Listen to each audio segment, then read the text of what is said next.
belajar bersama Ibu Tiara, yaitu calon guru penggerak, diseminasi mengenai atau pengimbasan mengenai budaya positif. Apa yang dimaksud budaya positif? Mari kita dengarkan apa yang akan disampaikan oleh Ibu Tiara. Terima kasih atas perhatiannya ya, kesediaan waktunya. Silahkan Ibu Tiara. Assalamualaikum warahmatullahi wabarakatuh.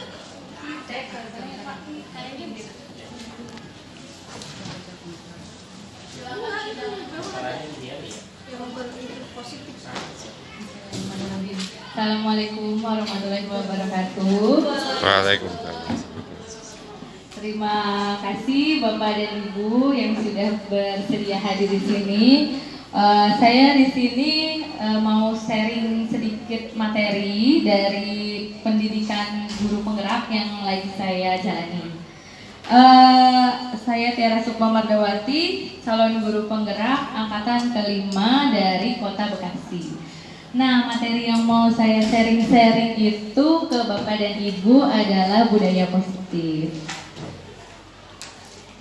Nah, ada 6 poin-poin, yaitu pertama tentang kebutuhan dasar manusia, teori motivasi, nilai keyakinan, disiplin positif, teori kontrol, dan segitiga restitusi. Insya Allah nanti dari sini Bapak dan Ibu dapat banyak ilmu, karena saya pun setelah belajar ini saya merasa jadi begitu gitu. Nah, di sini saya mau sedikit sharing sama Bapak dan Ibu. Nah, yang pertama sebelum kita masuk ke materi, pas di awal kita IHT sekolah penggerak, ini kan kebetulan kita sekolah penggerak ya Bapak dan Ibu. Di awal itu kan pernah yang kita IHT ada pembahasan filosofi pendidikan, pemikiran pendidikan menurut Ki Hajar Dewantara. Nah, yaitu di sini ada 2 gambar. Yang gambar di kiri itu petani menanam padi dan yang kanan petani menanam jagung. Kira-kira metode atau cara penanamannya itu berbeda atau sama ya Bapak dan Ibu? Iya, kan berbeda ya. Nah, begitupun ternyata pendidikan menurut Ki Hajar Dewantara. Jadi menurut beliau setiap anak itu punya kodratnya masing-masing, kodrat anak sendiri gitu. Jadi kayak ciri khasnya, karakternya yang dibawa oleh anak itu beda-beda, sehingga metode kita, cara kita menanam, menyikapi pun akan berbeda gitu. Nah, kemudian itu jadi latar belakang kenapa sih kita harus belajar yang lain-lain. Yang pertama, apa pentingnya menciptakan budaya positif di Bapak dan Ibu di lingkungan sekolah kita kira-kira ya? Pentingnya menciptakan budaya positif apa? Coba Bu Kirana. Gimana Ibu? Kira-kira apa Pak pentingnya sekolah kita punya budaya positif? Kalau punya budaya positif, kalian akan berprasangka yang baik kepada orang lain. Iya, betul. Bisa juga itu salah satunya ya. Terus berarti ada dong hubungannya ya dari menciptakan budaya positif dengan proses pembelajaran. Jadi kita tuh perlu menciptakan budaya positif itu agar balik lagi ke yang tadi, latar belakang pendidikan menurut Ki Hajar Dewantara, bahwa anak itu kan setiap itu unik. Maka kita perlu menciptakan lingkungan atau iklim di mana anak merasa nyaman gitu. Sehingga nanti karakter dari anak itu dapat tergali. Nah, hubungannya apa ya? Hubungannya itu kalau anak merasa nyaman, berarti kan dia bisa mengembangkan kemampuannya ya sesuai yang dia miliki.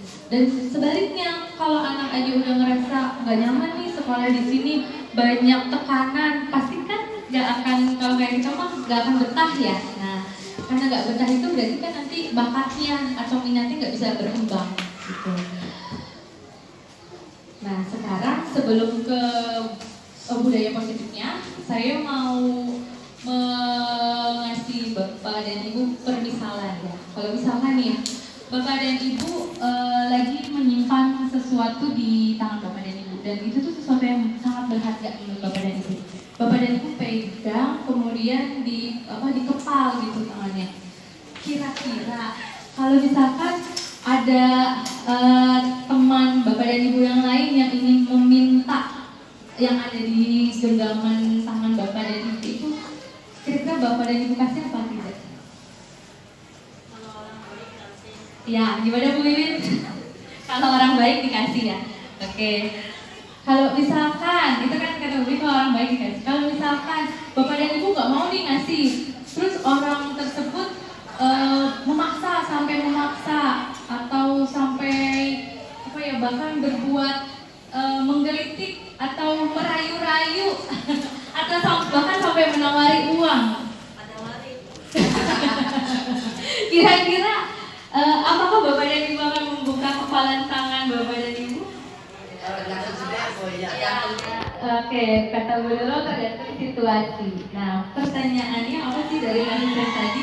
Jadi Bapak dan Ibu, siapa yang memegang kontrol atas terbuka dan tertutupnya kepala tangan Bapak dan Ibu tadi? Iya, betul, diri kita sendiri. Berarti sejatinya yang mengontrol itu diri kita sendiri kan, bukan orang lain. Kayak tadi kata Bu Wiwin, saya buka ketika mintanya baik-baik gitu. Berarti kan menurut Bu Wiwin orang tersebut baik, akhirnya dikasih.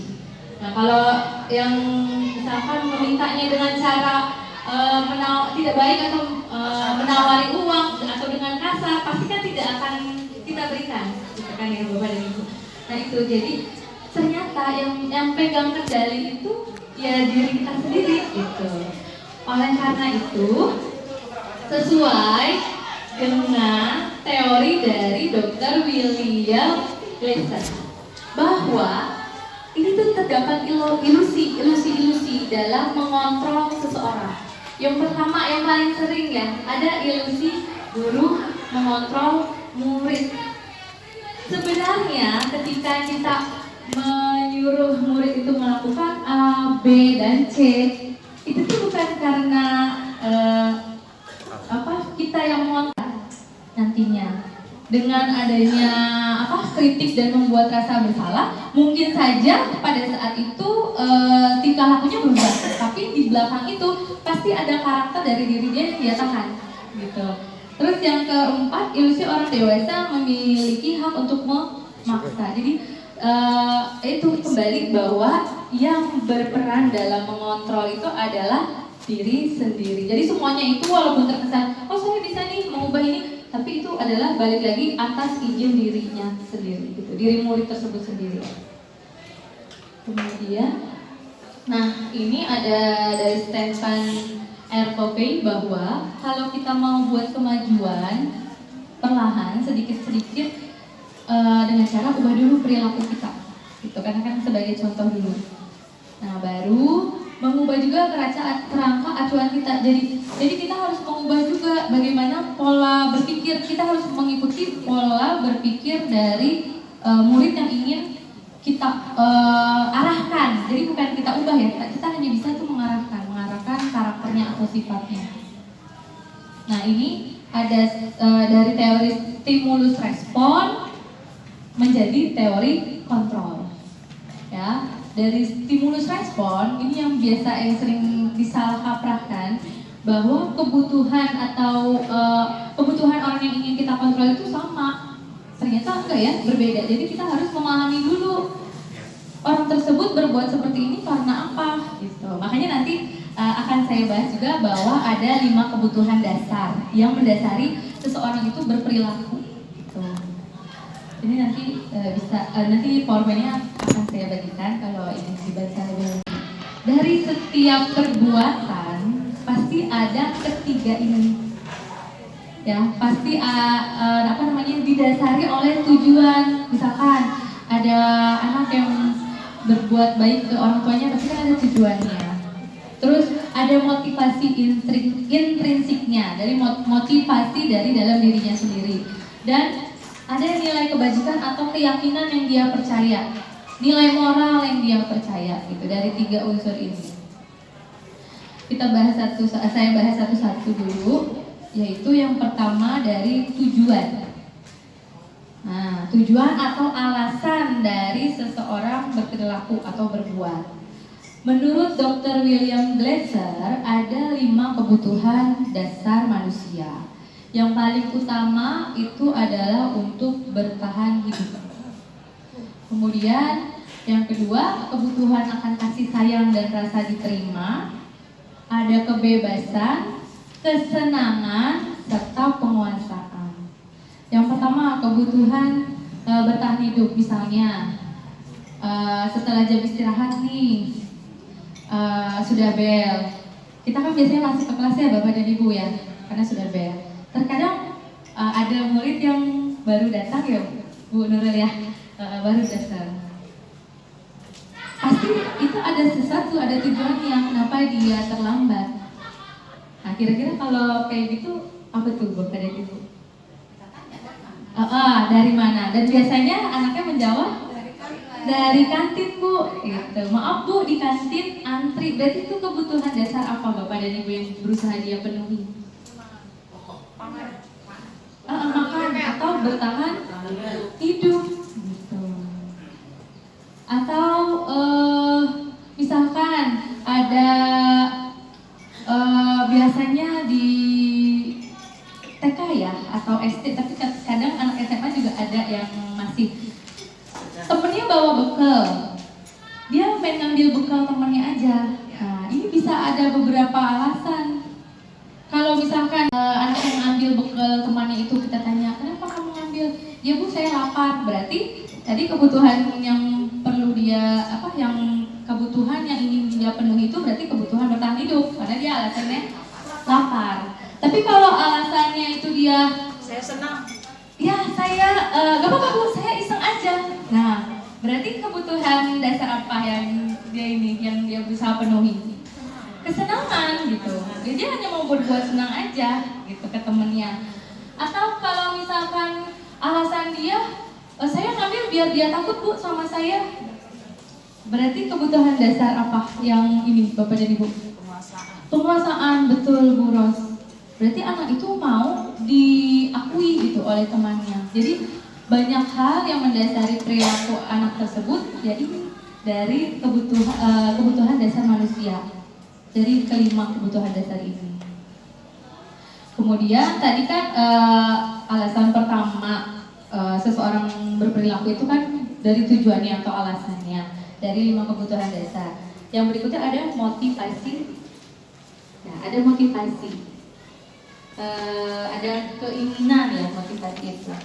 Motivasi di sini saya berikan satu kasus dulu.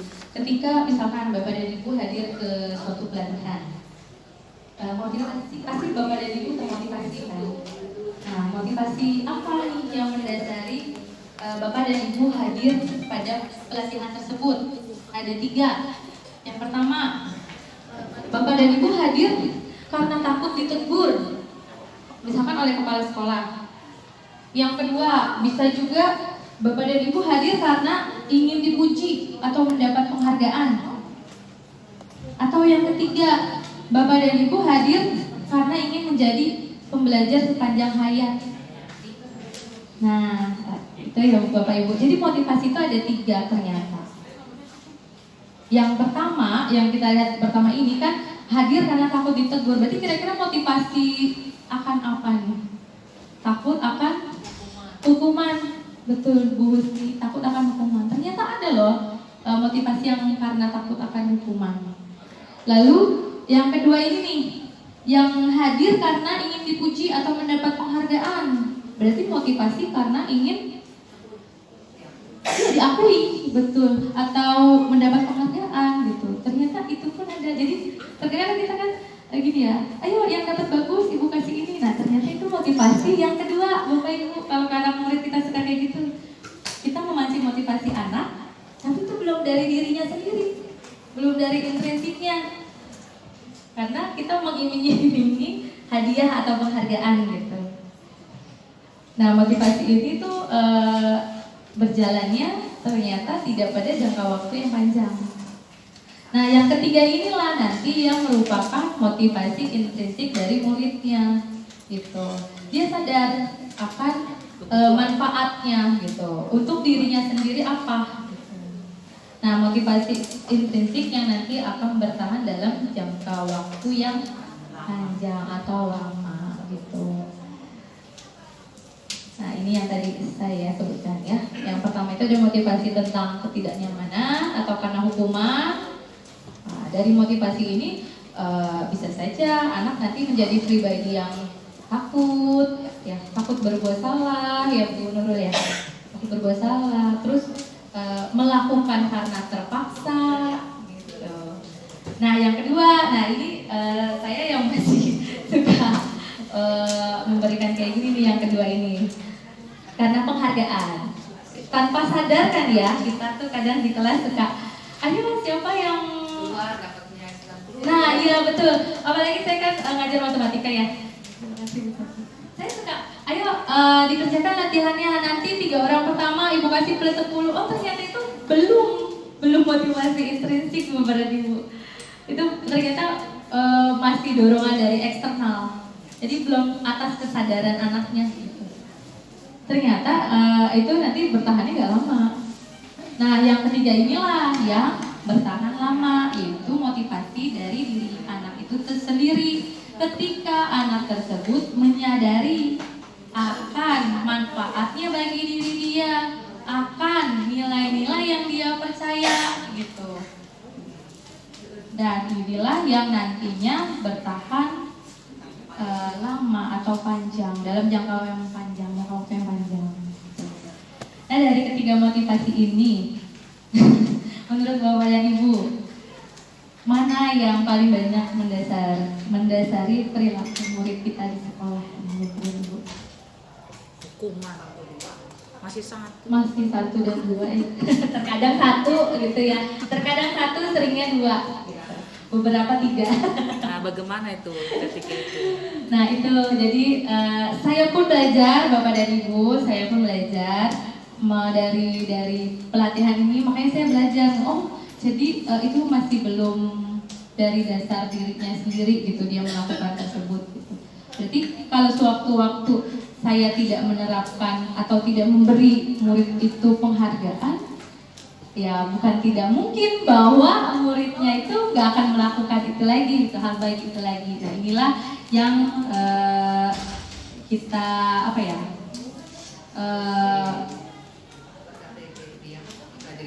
ya harus kita pelajari terus, betul Bu Nurul. Saya pun sama belajar.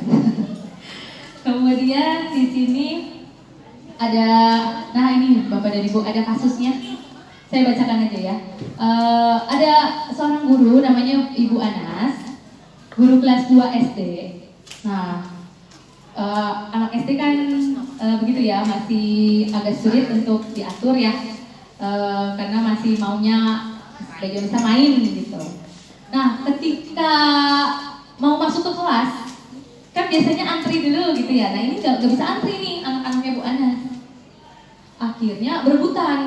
Akhirnya Bu Anas mencari cara gimana ya biar mau antri gitu. Berarti kan biar agak tertib. Bu Anas mengidekan, berpikir akhirnya mengandalkan stiker bintang. Jadi kalau yang tertib dia akan kasih bintang ke muridnya. Nah berarti tadi motivasi yang apa tuh Bapak Ibu? penghargaan Betul Bu Ras. Yang kedua yang motivasi akan mendapatkan penghargaan.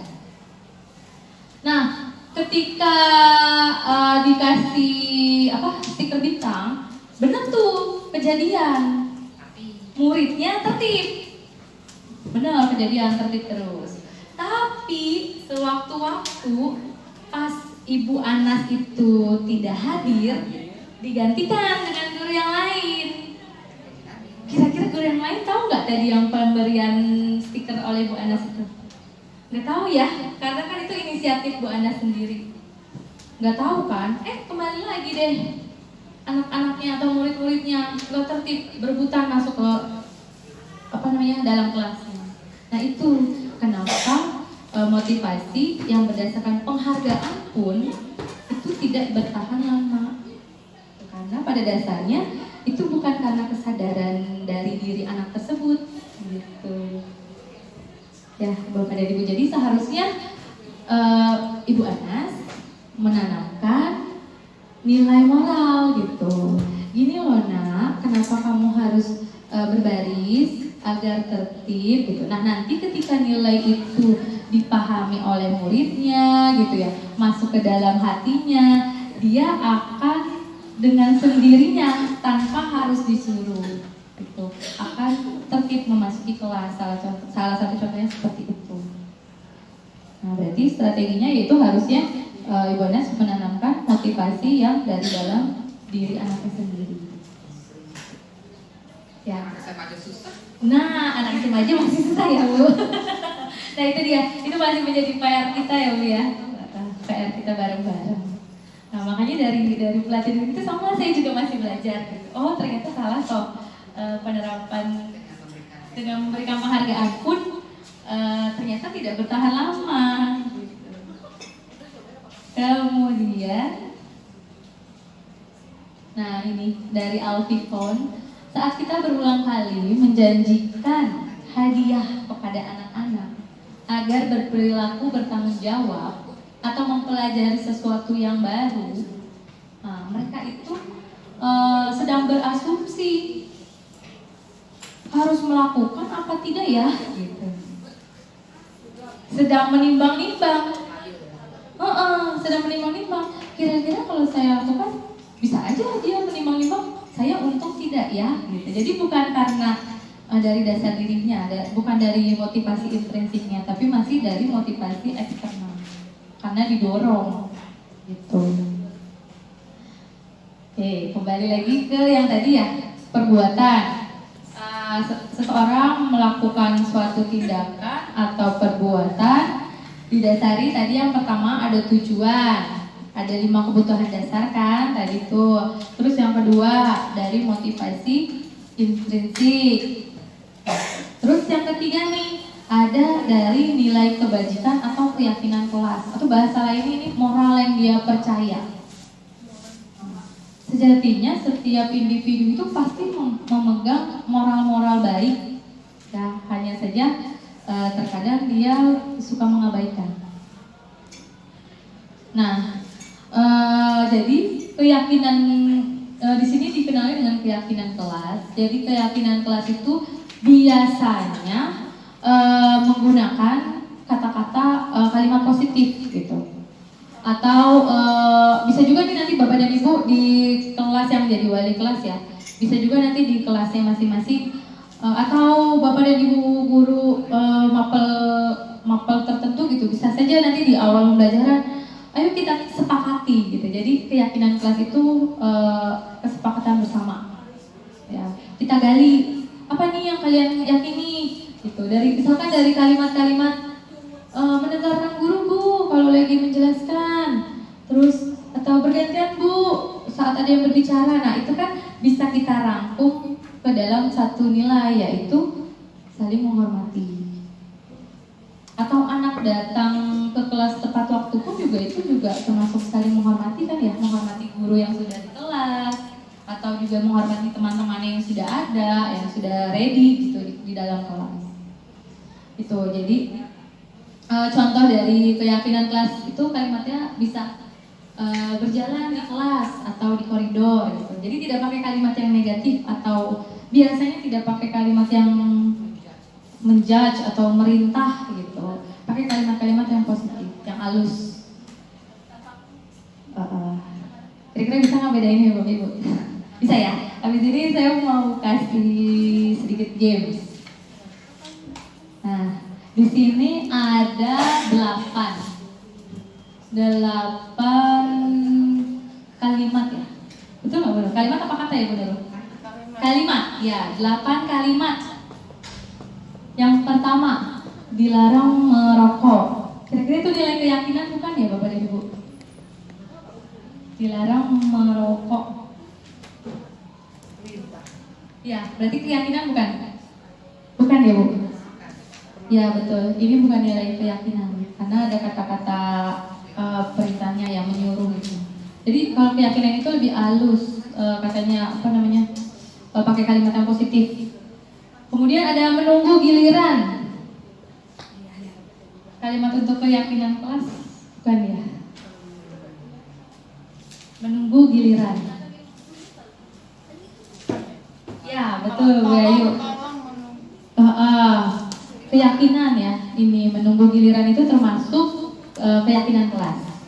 Berikutnya ada berjalan di kelas dan koridor. Nah ini tadi sama ya. Ya ini keyakinan kelas. Dilarang buang sampah. Bukan ya? Bukan. Iya betul. Bukan nilai keyakinan. Kemudian ada kembalikan barang ke tempatnya. Keyakinan bukan? Iya, nilai keyakinan. Kembalikan barang ke tempatnya. Ini boleh dijadikan kalimat-kalimat ini boleh dijadikan di dalam keyakinan kelas Bapak dan Ibu. Ya. Kan bisa saja kan ya ada yang temennya yang minjem-minjem gitu. Kayaknya sering deh anak-anak. Bu, dia minjem ini saya bu, nggak dikembalikan gitu. Kan pasti ada ya bener-bener di kelas. Anak-anak gitu kan gitu. Kemudian ada lagi Bapak Ibu hadir lebih awal 15 menit. Keyakinan kelas, betul Bu Ros. Selanjutnya, dilarang mengganggu orang lain. Merah bukan ya berarti. Ya ini bukan nilai keyakinan. Terakhir, gunakan masker. Keyakinan kelas ya. Alhamdulillah. Jadi bisa ya Bapak dan Ibu membedakan. Awalnya juga saya sempat ada yang miss nih waktu diberikan latihan ini sama fasilitatornya. Bapak dan Ibu malah jauh lebih hebat. Saya ada yang miss kemarin.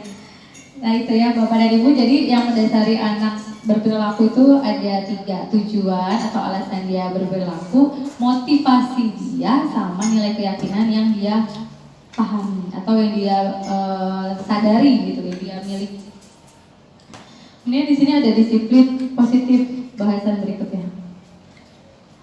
Saya kasih studi kayak gini Bu, Bapak Ibu ada kasus, misalkan nih saat Bapak Ibu sudah memulai pelajaran, ada seorang murid yang baru masuk ke kelas. Kira-kira apa yang Bapak dan Ibu lakukan pada murid tersebut? Iya, kita nggak mungkin dong tahu-tahu berdiri di kelas, enggak ya? Pasti hal yang pertama kita lakukan adalah bertanya dulu ke anak tersebut, kenapa terlambat? Alasannya berarti kan, alasannya. Setelah itu gimana Bapak dan Ibu? Tunggu jawaban. Ya, setelah itu kan anak itu memberikan alasannya. Sekali jangan diulang. Pasti kita akan memberikan kalimat jangan diulangi lagi gitu ya, setelah mengetahui alasannya. Dari mana nih? Dari apa kecil? Jangan diulangi ya. Kalau itu mah bisa Pak Ibu. Atau lagi. Udah nggak tipis ntar. Ada baru bisa aja. Kalau yang positif, Kalau yang gimana Bros? kalau yang negatif kita katakan jangan diulangi. Iya betul, kalau yang negatif jangan diulangi. Tapi kalau yang positif,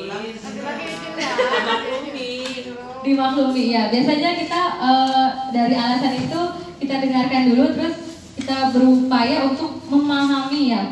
Berarti kan kita memposisikan sebagai anak itu. Nah itu. Ternyata dari kesalahan ini Bapak dan Ibu punya 3 pilihan. Memberikan hukuman, menanyakan konsekuensinya, dan yang terakhir restitusi. Pasti yang baru yang restitusi ya. Iya. Nah nanti di sini yang baru nih yang akan saya sharing ke Bapak dan Ibu, restitusi. Kita semoga enggak hukuman ya. Kayaknya enggak hukuman ya. Pasti kan kita akan menanya dulu ke anak tersebut. Nah di sini saya ada tabel dari ketiga yang tadi. Ada hukuman, konsekuensi, dan restitusi. Ternyata hukuman itu bagi anak menyakitkan. Nah, kalau konsekuensi itu, ya konsekuensinya berarti harus terjadi kan aksi reaksi. Nah itu yang harus terjadi. Sedangkan kalau restitusi itu merupakan pilihan. Kemudian kalau hukuman karena menyakitkan berarti tidak nyaman.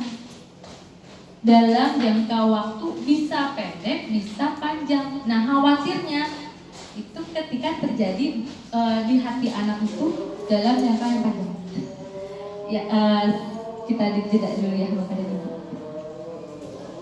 Lanjutkan ya. Semoga masih semangat. Semangat. Oke, baik, tadi kan sedang membahas apa hukuman, konsekuensi, sama restitusi. Kalau hukuman itu tadi kan sampai ternyata membuat tidak nyaman, bisa dalam jangka waktu yang pendek ataupun yang panjang. Nah, ini yang kita khawatirkan ya, kalau kita memberlakukan hukuman ke murid-murid. Kemudian kalau konsekuensi itu berarti kita perlu monitoring murid kita gitu. Kalau kita memberlakukan itu konsekuensinya, dan harus ada supervisi dari guru secara terus-menerus. Sedangkan kalau kita menerapkan restitusi ke murid kita yang melakukan kesalahan, nah ini tuh murid yang bertanggung jawab atas dirinya sendiri, jadi karena kesadaran dia sendiri. Kemudian kalau hukuman biasanya berlaku pada sebuah institusi, ya. Kemudian kalau yang konsekuensi ini biasanya ada penerapannya di dalam masyarakat. Restitusi fokus pada pemecahan masalah dalam jangka waktu yang panjang. Kemudian, nah ini apa ya? Bagi siswa atau bagi murid, kalau hukuman itu bisa saja nanti murid akan membenci peraturan. Sedangkan kalau konsekuensi, murid akan menghormati peraturan, dan restitusi murid akan menghormati dia dan peraturan itu sendiri. Nah ternyata yang hukuman ini itu merupakan kita membuat bahwa murid itu berpikiran bahwa dia pribadi yang gagal, gitu, identitas gagal. Sedangkan kalau yang konsekuensi dan restitusi ini ke arah murid itu berpikir dia itu identitas yang sukses. Ada lagi kalau hukuman itu berarti kan paksaan ya, biasanya sepihak langsung dari gurunya gitu, tanpa menanyakan muridnya gitu. Sedangkan kalau konsekuensi itu dari stimulus respon, kalau restitusi dari teori kontrol. Nah karena paksaan, murid bukan tidak mungkin akan menyalahkan dirinya sendiri. Kalau di konsekuensi, murid akan taat pada peraturan karena dia paham itu konsekuensinya. Kemudian kalau restitusi, murid akan berusaha memecahkan masalah dan belajar dari kesalahannya itu. Nah ini berikut ada contoh-contoh kata-katanya gitu ya. Awas ya kalau dilakukan lagi, nah itu ternyata termasuk ke hukuman. Lakukan apa yang saya katakan, itu konsekuensi. Sedangkan untuk yang restitusi itu karena tadi murid yang memecahkan masalahnya sendiri, maka kata-katanya, apakah kamu sungguh ingin melakukan hal ini? Gitu, ditanyakan ke murid. Nah ini juga sama ya, ternyata hukuman itu memancing murid berpikiran bahwa sebagai identitas yang gagal. Sedangkan konsekuensi dan restitusi, murid kedepannya akan berpikir sebagai identitas yang sukses. Nah ini yang kita harapkan ya, bahwa murid itu berpikir sebagai identitas yang sukses. Nah ini saya mau kasih kayak tadi lagi tebak-tebakan nih Bapak Ibu. Bapak Ibu coba pilih ini hukuman atau konsekuensi. Yang pertama, murid diminta push up 15 kali karena tidak menggunakan masker ke sekolah. Kira-kira ini hukuman atau konsekuensi? Hukuman. Ya, apa Bu Yayu?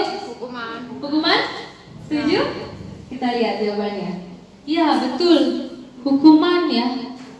Karena kan tadi bersifat memaksa dan membuat pribadi murid itu tidak nyaman. Berarti itu hukuman. Kemudian membersihkan coretan yang dibuatnya di meja tulis. Berarti hukuman apa konsekuensi? Konsekuensi. Iya, betul. Konsekuensi. Nah, murid sadar kesalahannya, berarti karena dia mencoret-coret berarti harus membersihkan. Nah, itu konsekuensinya. Betul sekali Bapak dan Ibu. Lanjut. Pertanyaan ketiga, menggantikan kertas tugas teman yang sudah dicoret-coret. Konsekuensi. Hukuman atau konsekuensi? Konsekuensi. Hukuman atau konsekuensi? Menggantikan kertas. Menggantikan yang sudah dicoret. Konsekuensi. Iya betul, konsekuensi. Berikutnya, lari mengelilingi lapangan basket 2 kali karena terlambat hadir di sekolah. Apa? Coba kita lihat. Iya, ini ternyata hukuman, bukan konsekuensi. Seharusnya jangan mengelilingi lapangan kalau dia terlambat. nyapu. Yang lain itu konsekuensi dari keterlambatan ini apa? Terlambat di mana dia? Misalkan kalau terlambat di kelas, berarti dia harus gimana kalau terlambatnya di kelas? Ya mau nggak mau dia harus tinggal misalkan 10 menit setelah bel untuk mengejar ketinggalannya gitu. Kemudian berjemur di lapangan basket jam 12 siang karena ngobrol dengan teman. Hukuman apa konsekuensi? Iya, hukuman. Ini sudah nyata ya, bikin pribadi murid itu tidak nyaman. Selanjutnya, murid diminta bertelanjang kaki sepanjang hari karena tidak menggunakan sepatu warna hitam sesuai peraturan sekolah. Konsekuensi. Bagaimana tahu konsekuensi? Konsekuensi. Konsekuensi apa hukuman? Konsekuensi. Ternyata hukuman. Karena kan membuat tidak nyaman. Jadi harusnya guru menanyakan dulu gitu. Kenapa? Misalkan harus ada ketentuannya berapa kali nih dia nggak pakainya. Kalau misalkan baru pertama kali, apakah kita langsung ambil sepatunya kan enggak ya? Jadi ciri khas dari hukuman itu yang pertama guru langsung ya apa namanya spontan ya betul Bu Ayu spontan. Terus bisa juga membuat malu muridnya gitu. Itu ciri dari hukuman. Berikutnya membersihkan tumpahan air di meja tulis karena tersenggol. Iya, konsekuensi betul sekali. Tepuk tangan.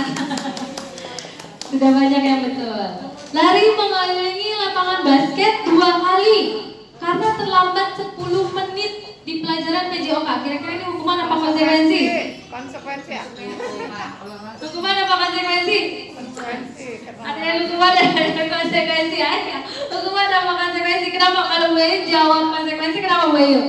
Karena itu kan pelajarannya PJOK dan itu yang perlakuan fisiknya apa perlakuannya pun berupa kegiatan fisik olahraga. Berupa kegiatan fisik. Kalau murah kenapa konsekuensi? Kalau lapangan basketnya nggak terlalu besar mungkin konsekuensi ya tergantung lapangannya. Oke, tadi ada yang jawab hukuman ya? Siapa ya yang jawab hukuman ya? Kira-kira kenapa kalau hukuman Bapak Ibu? Hukuman apa konsekuensi nih? 2 kali mah sedang lah. Kata murah bisa berubah bisa konsekuensi tergantung lapangannya. Ternyata konsekuensi. Alasannya ini pelajaran PJOK.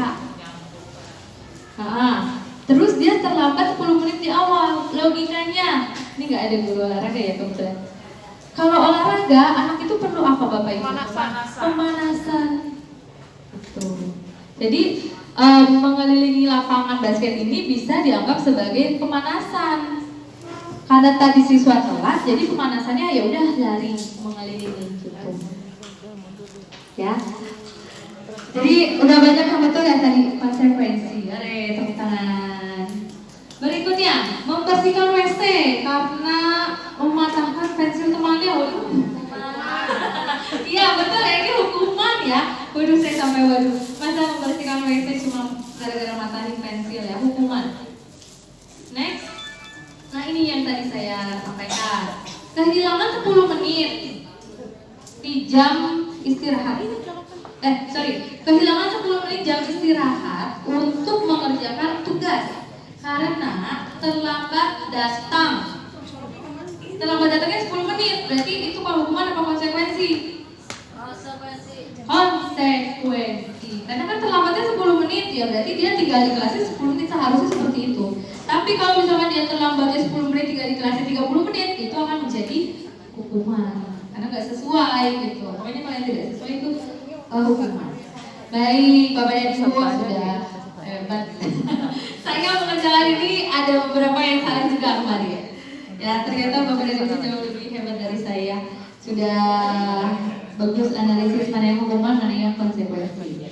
Nah tadi kan ada 3 ya Bapak dan Ibu. Ada hukuman, ada konsekuensi, ada restitusi. Yang baru di sini adalah restitusi. Nah saya juga baru mengenal nih di pelatihan CGP ini. Ternyata restitusi itu adalah proses menciptakan kondisi murid untuk memperbaiki kesalahannya. Itu proses menciptakan kondisi bagi murid untuk memperbaiki kesalahannya menurut dosen tahun 2004, sehingga nantinya mereka bisa kembali pada kelompok mereka dengan karakter yang lebih baik. Terus bisa juga menurut Sheldon Gosen 1996, restitusi itu proses kolaboratif. Berarti bukan hanya satu guru, bisa juga kita berbarengan, kolaboratif yang mengajarkan murid untuk mencari solusi, membantu murid berpikir tentang apa yang mereka inginkan dan bagaimana mereka harus memperlakukan orang lain. Berarti restitusi itu harus sesuai moral, betul nggak, Bapak Ibu? Nilai keyakinan kelas yang tadi di awal.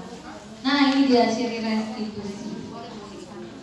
Bukan untuk menebus kesalahan, untuk memperbaiki hubungan. Jadi misalkan murid melakukan kesalahan, kita sebagai guru tidak langsung menjudge. Jadi kan untuk memperbaiki hubungan antara siswa dan murid, guru dan murid.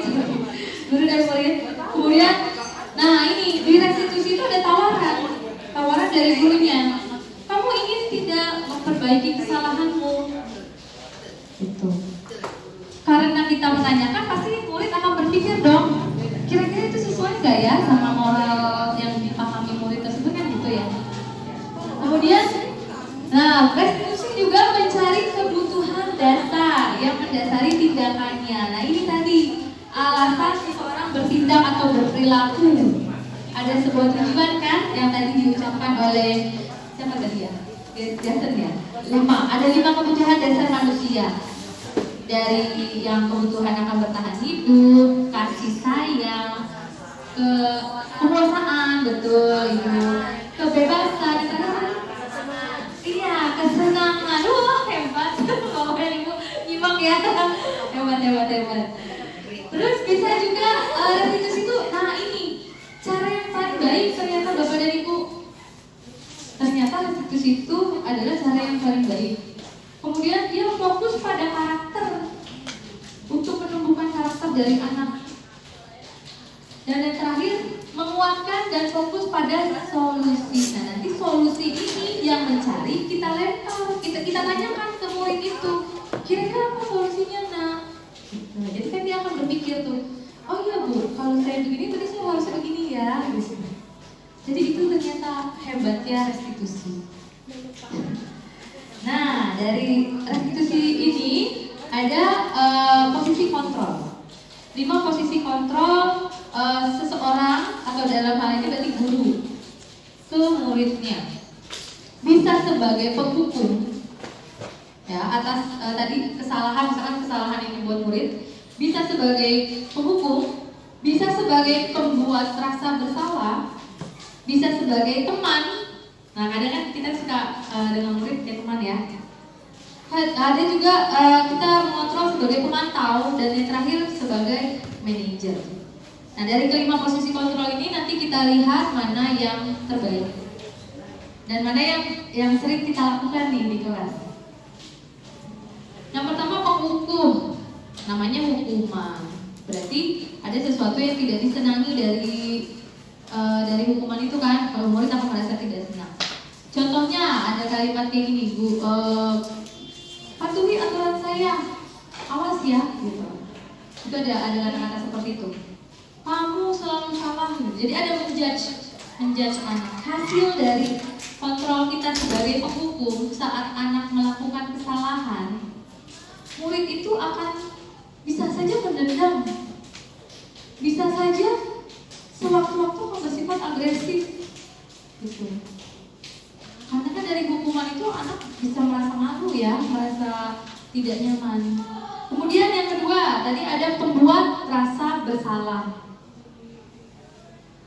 Dari pembuat rasa bersalah ini biasanya guru atau seseorang yang sebagai pembuat rasa bersalah ini ngomongnya halus gitu, pakai suara yang lembut. Tapi dari suara yang lembut itu kayak dalam, ya menusuk. Ternyata tuh maknanya menusuk. Contoh kalimatnya kayak gini, Ibu sangat kecewa ya dengan kamu. Nah berarti kan ada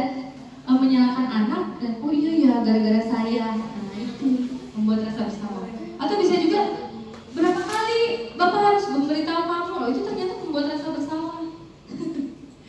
Sadar atau tidak sadar, ternyata itu membuat rasa bersalah.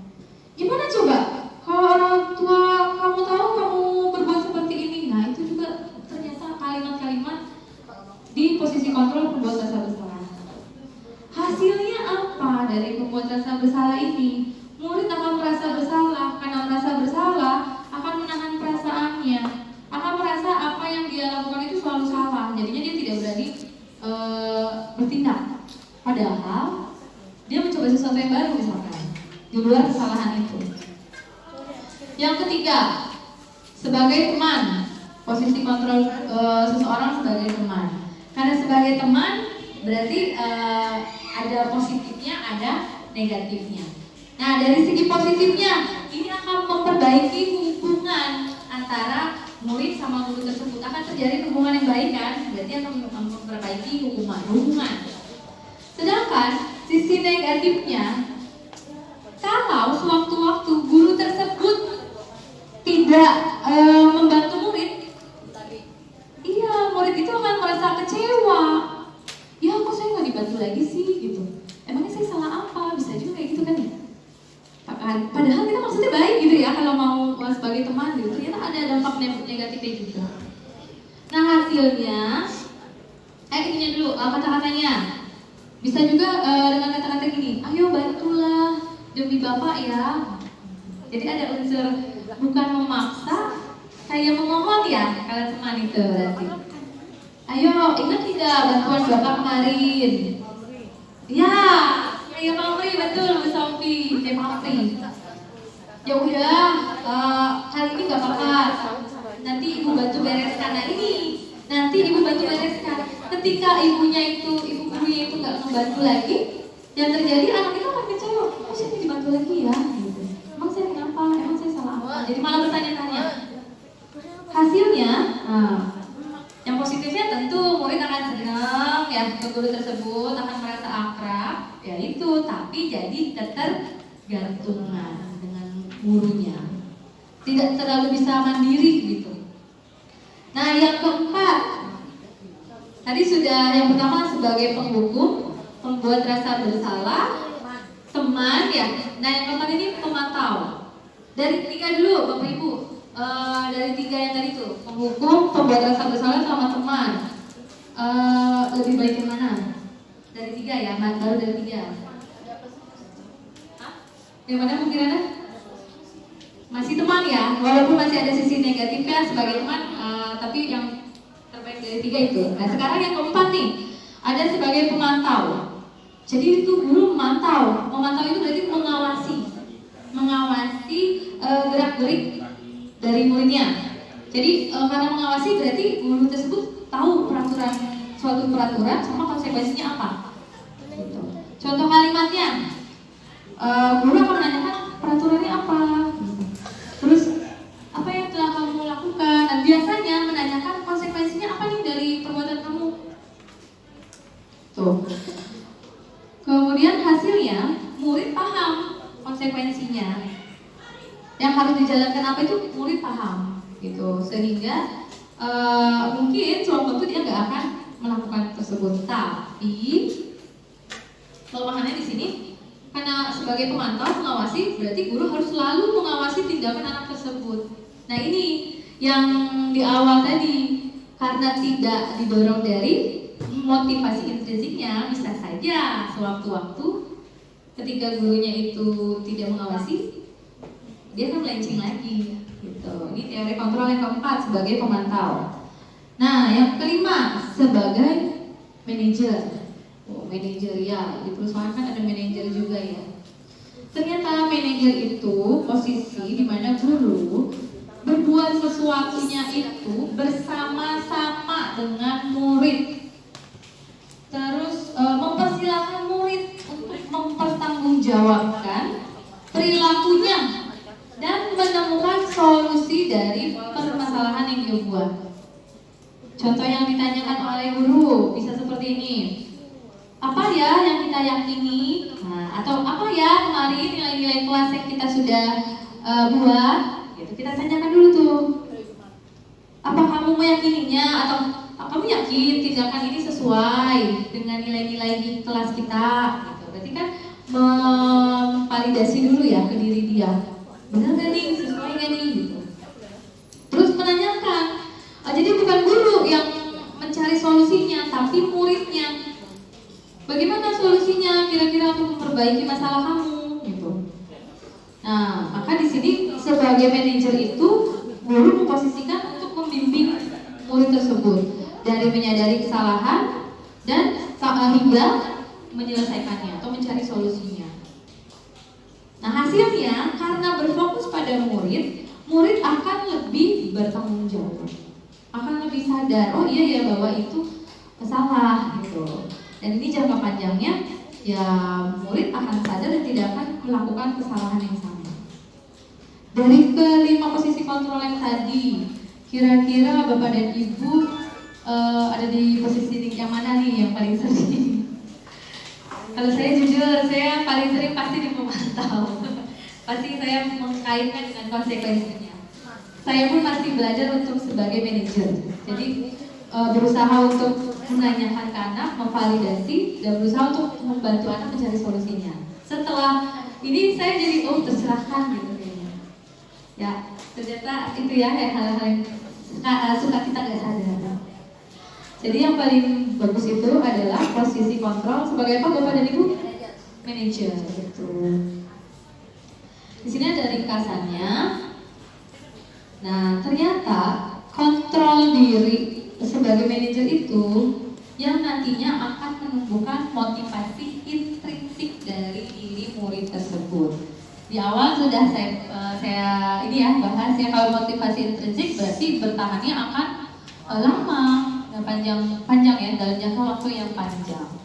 Sedangkan untuk posisi kontrol sebagai penghukum, pembuat rasa bersalah, teman maupun pemantau itu masih motivasi ekstrinsik. Anak mengikutinya karena termotivasi atas dorongan. Nah, dari dua ini ada yang sebagai identitas yang anak menganggap dirinya itu gagal, sama yang menganggap anak itu dirinya sukses.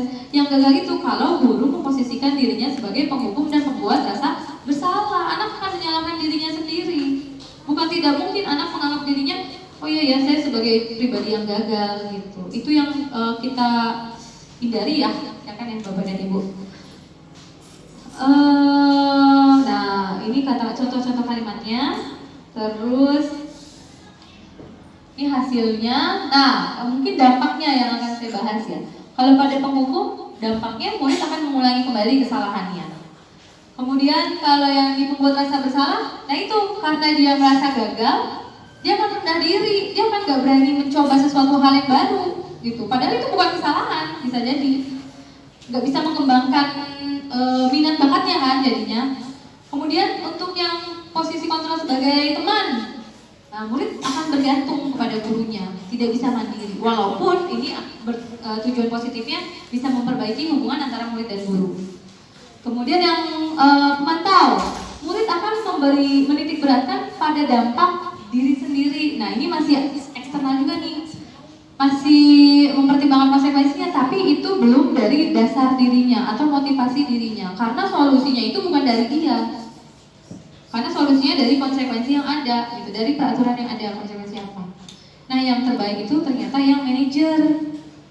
Dari situ murid akan menggali, oh iya bahwa yang saya lakukan itu salah gitu. Kalau kita memposisikan diri sebagai manajer, saya salah, kenapa salah? Karena tidak sesuai dengan nilai keyakinan gitu. Karena sudah tidak sesuai, artinya kan pasti dia akan menghindari berbuat seperti itu lagi gitu. Nah berikutnya posisi manajer itu akan menanyakan, kira-kira gimana nih nak solusinya gitu. Jadi kita lempar lagi, nah anak akan dipancing untuk berpikir gimana untuk tidak melakukan kesalahan lagi, atau gimana caranya untuk memperbaiki kesalahannya. Nah di sini manajer itu berarti tadi sesuai dengan teori restitusi yang baru tadi. Ternyata di restitusi itu ada 3 segitiga yang terkenal. Segitiga restitusi. Yang pertama yaitu menstabilkan identitas. Saat anak berbuat salah, seorang guru yang memposisikan dirinya sebagai manajer, dia akan menggunakan segitiga restitusi pada anak yang berbuat kesalahan itu. Yang pertama dilakukan itu menstabilkan identitas dulu. Yang kedua, dia mau validasi dulu, memvalidasi bahwa tindakan yang anak itu lakukan salah, gitu. Tapi divalidasi dengan, nanti saya contohkan katanya. Kemudian ada yang ketiga, menanyakan keyakinan. Nah, di menstabilkan identitas itu seorang manajer atau guru yang berposisi sebagai manajerial, tadi posisi kontrolnya, memahami kenapa anak berbuat salah.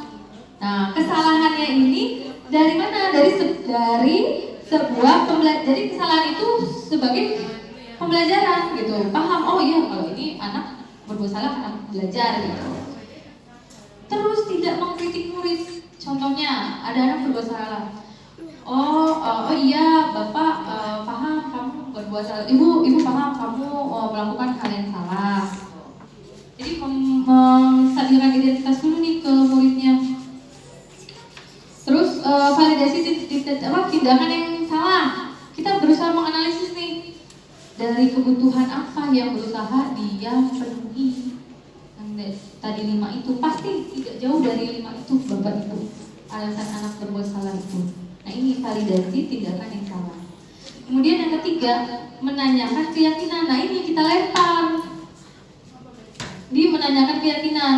Di sini murid siap untuk menghubungkan dengan nilai atau keyakinan kelas atau moral yang dia percaya. Itu dari ketiga ini. Nah ini dia penerapan segitiga restitusi yang bisa dilakukan seorang guru yang ada pada posisi manajer. Nah tadi yang yang pertama itu kan langkah menstabilkan identitas. Bisa juga dibilang kayak gini, misalkan ada seorang anak yang buat salah, kita sebagai guru bisa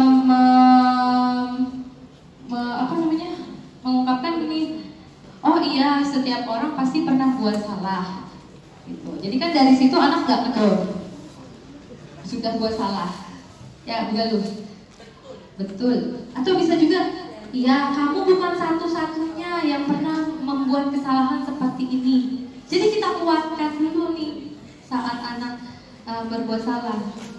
Kemudian yang kedua itu tadi apa? Validasi tindakan yang salah. Nah ini kan kita mau analisis nih dari kebutuhan yang manakah yang dia berusaha penuhi. Bisa kita lontarkan pertanyaan gini, kamu tentu punya alasan gitu. Apa alasannya? Kita tanya. Atau bisa juga gini, ada cara nggak yang lebih efektif yang untuk mendapatkan apa yang kamu butuhkan? Misalkan ada yang berantem gitu, kenapa kamu berantem gitu? Berarti kita nanyain alasannya. Itu validasi tindakan yang salahnya itu karena apa nih? Kebutuhan apa yang berusaha dia penuhi dari kelima yang tadi itu, 5 kebutuhan dasar. Terus yang terakhir menanyakan keyakinan. Nah ini kita mengaitkan dengan nilai keyakinan kelas atau moral yang anak tersebut percaya. Pasti moral yang positif, pasti nilai yang positif. Tidak mungkin nilai yang negatif yang anak-anak percaya itu. Di sini saya ada satu video, kebetulan kemarin saya sempat buat di kelas.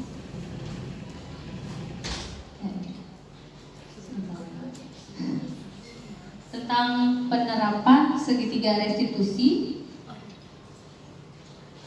Saya bermain peran dengan anak-anak di kelas.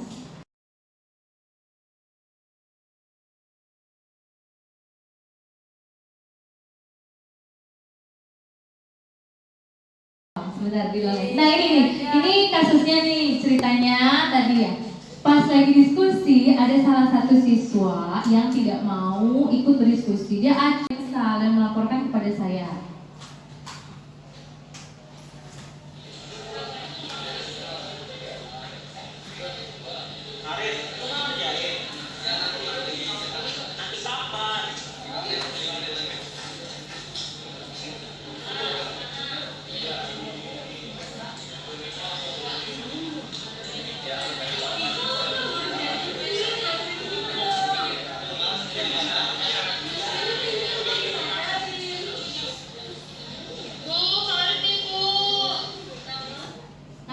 Ini kan salah satu temannya ada yang mengadukan ke gurunya ya, itu di sini saya mengadukan bahwa Farid tidak mau kerja kelompok.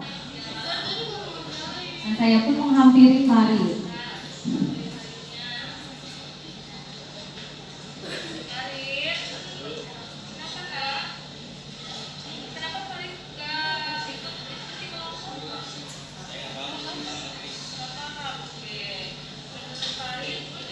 Nah, ini saya tanyakan, kenapa dia nggak mau diskusi kelompok? Menurut dia itu benar apa salah? Nah, ini namanya menstabilkan identitas dari murid kita yang berbuat kesalahan.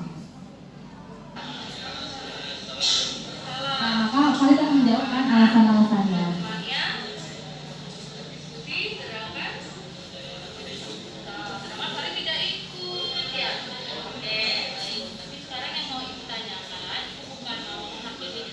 Nah, bukan mau menghakimi Farid, itu juga termasuk menstabilkan identitas. Jadi anak yang berbuat salah itu jangan malah kita kritik gitu. Ternyata di segitiga restitusi ini, bukan mau menghakimi. Nah, kita validasikan tindakan salah itu kenapa gitu, kita tanyakan ke Farid ini.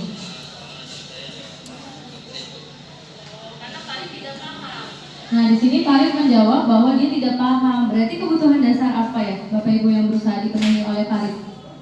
Dari kelima yang tadi, bertahan hidup, kasih sayang, penguasaan, kebebasan, atau kesenangan? Tidak paham, berarti penguasaan. Ya, karena kan dia nggak menguasai, berarti dia melakukan ini gitu. Nah, ini kita validasi tindakan Farid yang salah. Nah, ini kita tanyakan keyakinannya Farid. Menurut dia, apa yang dia lakukan itu betul atau tidak, terus bertentangan dengan nilai apa gitu.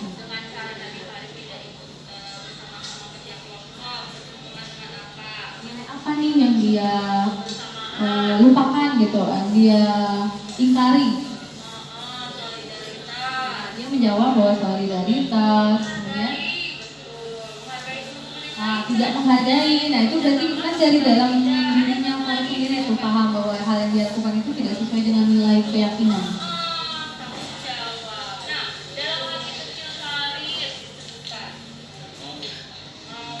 Setelah menanyakan keyakinan, kita menanyakan dia mau nggak memperbaiki kesalahannya gitu.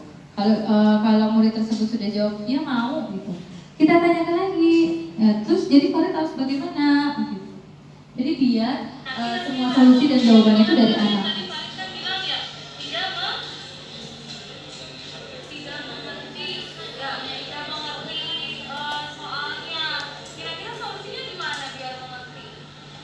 Ini penyelesaian masalah dari Farid sendiri.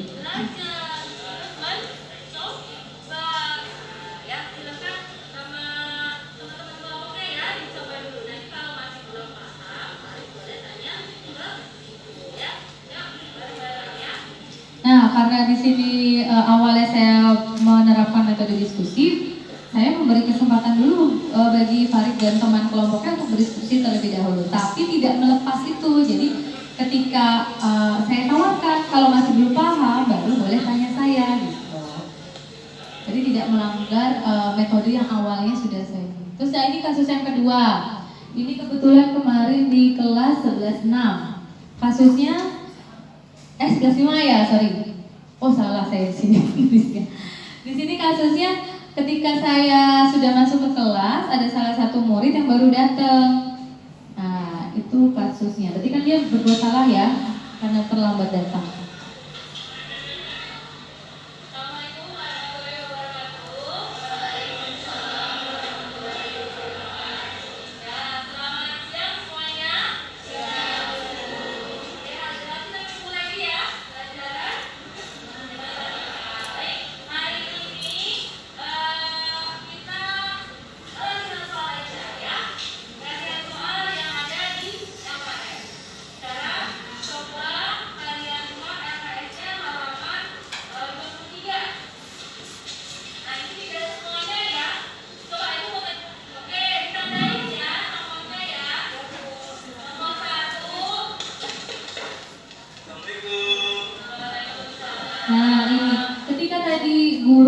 sudah memberikan tugas, masuk ke kelas, tiba-tiba ada murid yang datang.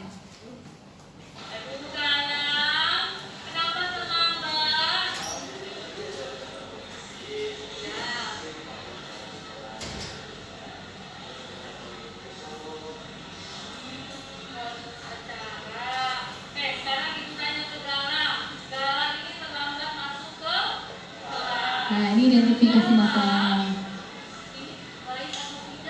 Baik atau tidak?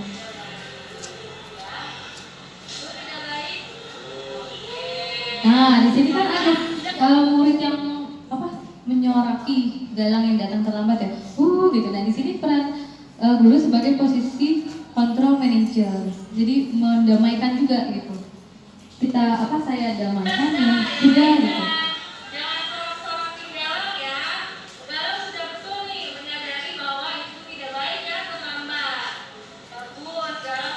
Dimulai dari identifikasi masalah. Kita pahami bahwa dia berbuat salah.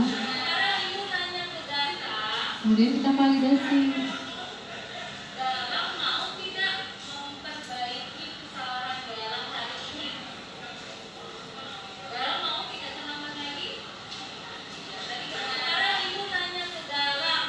Terus kita tanyakan keyakinan.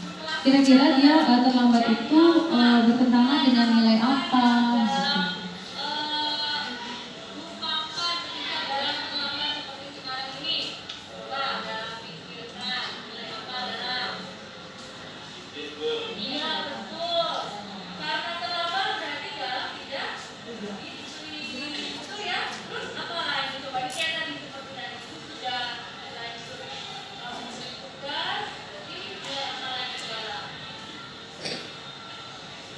Nah, setelah kita konfirmasi nilai apa nih yang Galang lupakan dengan datang terlambat, jangan lupa kita menanyakan mau nggak memperbaiki dan solusinya apa. Nah, mencari penyelesaian.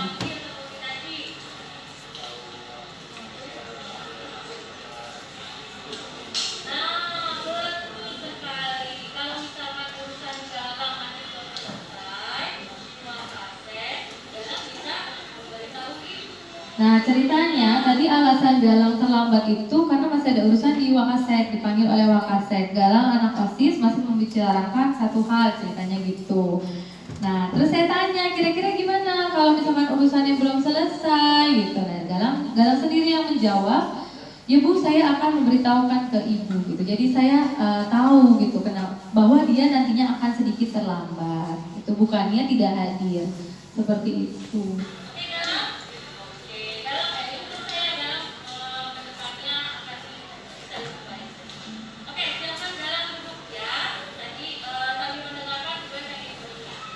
Nah, jadi Bapak Ibu itu dokumentasi yang coba saya buat tentang penerapan posisi kontrol guru sebagai manajer menggunakan segitiga restitusi. Yang pertama, menstabilkan identitas, memvalidasi tindakan dia yang salah. Yang terakhir, menanyakan keyakinan, dan tidak lupa kita tanyakan solusi untuk menyelesaikan masalah dia apa ke anaknya, ke murid tersebut. Mungkin itu yang bisa saya sharing ke Bapak dan Ibu. Sedikit pantun dari saya. Pergi memancing ke Sungai Sula, Nila ini bukan Nila ya harusnya. Ikan nila ini maksudnya. Nila dipancing di hari senja. Salam mundur diri dari saya. Terima kasih Bapak dan Ibu semuanya. Terima kasih Bapak dan Ibu sudah berluangkan waktunya, bersedia berbagi ilmu dengan saya. Saya kembalikan mungkin ke para pandi untuk menutup acara ini. Para pandi. Terima kasih Bu Nurul, Bapak Ibu.